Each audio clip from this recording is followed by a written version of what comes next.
Ni vyema kuyatambua mambo haya kwa sababu yatakusaidia sana kwenye hayo mahusiano yako mapya ambayo unatarajia kuyaanza hivi karibuni ama mahusiano ambayo unatarajia kuingia hivi karibuni.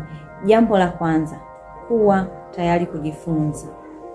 Jifunze kwanza kabla hujaingia kwenye hayo mahusiano, kwa sababu ili uweze kutambua ni mwanaume wa aina gani ambaye unamhitaji na mwanaume yupi ambaye unataka kuwa naye kwenye hayo mahusiano, na uwe tayari kuingia kwenye hayo mahusiano. Usiingie kwenye mahusiano kwa sababu umeachana na mpenzi wako uliyekuwa naye, labda kakuumiza, sasa unaona ni muda wa kuenda kutafuta mpenzi bila kufikiria wala kutafakari, kwa sababu unaweza kaamua kuingia kwenye mapenzi kwa staili hiyo, lakini ikakusumbua baadaye ukawapata maumivu zaidi ya yale ambayo ulikuwa nayo. Kwa hiyo kitu cha kwanza unapoingia kwenye mahusiano, kwanza jifunze kwanza ni mtu wa aina gani ambao unaenda kuingia naye kwenye mahusiano, ni mtu wa aina gani ambao unataka kuwa naye kwenye maisha yako ya mahusiano. Jambo la pili, kuwa na maisha ya kujitegemea. Ni vizuri sana mwanamke ama mwanaume unapoamua kuanzisha mahusiano, usiwe na matarajio ya kwamba huyu mtu ambaye anaingia naye kwenye mahusiano ana uwezo wa kiasi fulani ama ana kipato kiasi fulani ama anaweza kanisaidia jambo fulani. Hapana. Ingia kwenye mahusiano ukiwa na maisha yako mwenyewe ya kujitegemea, kwa maana ya kwamba ukitaka kufanya jambo, ukitaka kununua kitu, ukiwa na shida fulani, unaweza ukatafuta wewe mwenyewe kwa pesa yako, unaweza ukanunua kwa pesa yako, unaweza ukatafuta kila ambacho unakihitaji na ukakipata kwa wakati, tofauti na ile kwamba unaingia kwenye mahusiano ya kumtegemea mtu. Mwisho wa siku atakuchoka yule mtu, kwa sababu anaweza kaona wewe ni mzigo. Ni kweli alikuwa na nia nzuri ya kukupenda, alikuwa na future na wewe, lakini unapoingia kwenye mahusiano kwa kumtegemea, unakuwa tegemezi. My dear friend, itakukosti, kwa sababu yule mtu utakuwa umemkatisha ile kiu ya kuwa na wewe kwenye maisha yake. Anaweza kawa kweli ana lengo zuri, ana matarajio mazuri, ana mapenzi ya dhati na wewe, lakini ile kila siku simu, hello, sina vocha, hello, umeme umeisha, maji, I say, utajikuta yule mtu anaona kwamba wewe sio sahihi kwake, labda umeenda kwa sababu ya vile vitu alivyo navyo. Kwa hiyo jitahidi kuwa na maisha ya kujitegemea. Kuna wale watu ambao mwanamke unakuta anampigia mwanaume, hello, nimemiss chips. Seriously? Chips shilingi 2,500. Kwa hiyo ni kuna vitu vidogo ambavyo unatakiwa kufanya. Yeye akitaka kufanya afanye tu kwa upendo wake yeye na kwa sehemu yake, lakini sio kwamba wewe ndio uwe tegemezi kila kitu kwake.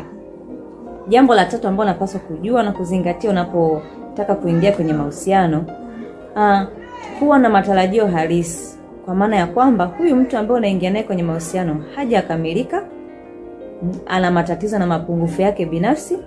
Kwa maana hiyo jitahidi kukubaliana na yale matatizo yake ama zile changamoto ama yale mapungufu alionayo, ili uyabebe na muweze kuwa pamoja kwenye mahusiano. No one is perfect. Unaweza kusema kwamba ngoja nitafute mtu ambaye ana hiki, ana kile, ana kile, ana kile. Sio rahisi kumpata, kwa sababu utaona kwa muda huu huyu amekamilika, huyu hana shida, lakini utakapoingia kwenye mahusiano unaona kwamba kumbe huyu mtu ana matatizo mengi, ana changamoto nyingi sana. Kwa hiyo tarajia kwamba huyu mtu hajakamilika. Utakapoona mapungufu na matatizo yake mwanzo, usitarajie kwamba atabadilika nikiwa naye ama nitambadilisha. Hapana, yakubali yale mapungufu alionayo, kubaliana naye na uweze kuwa naye kwenye mahusiano, kwa sababu hata we mwenyewe haujakamilika. Kwa nini unataka mwenzio umpate ambaye amekamilika, yuko perfect?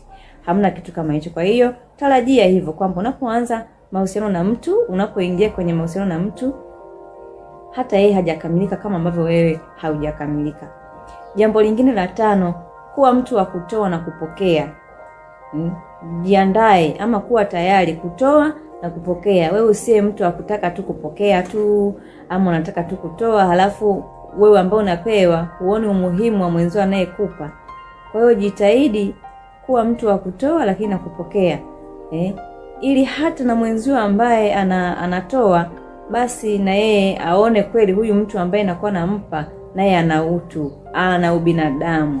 Usitegemee wewe kupewa kila kitu kila siku wakati wewe mwenyewe huonyeshi juhudi yoyote. Kwa hiyo wewe unapoonyesha juhudi kwa mwenzio, niamini mimi, hata yeye ataonyesha juhudi. Kwa utampa leo, utampa kesho. Mtu mwenye nia ya dhati na mwenye mapenzi sio lazima akupe kitu kikubwa, kidogo chochote kile alichonacho basi anaweza kukupatia, na ukipokee sio unapewa kitu unaanza kusema hiki si nini, hiki si vile. Kwa hiyo unapopewa na wewe uwe tayari kupokea, hata kama ni kitu ambacho ni kidogo ama thamani yake ni ya chini. Kwa hiyo yule aliyekupa ndo alichojaliwa. Kwa hiyo kuwa tayari kupokea kile ambacho unapewa, lakini pia kuwa tayari na wewe kutoa. Usiwe mtu wa kupokea tu kila siku. Hilo ni jambo la 4. Jambo la 5, jitahidi kukutana na watu tofauti. Unatafuta mpenzi. Wewe kila siku ukitoka kazini, nyumbani unajifungia. Siku za weekend hutoki kwenda mahali popote, unajifungia ndani.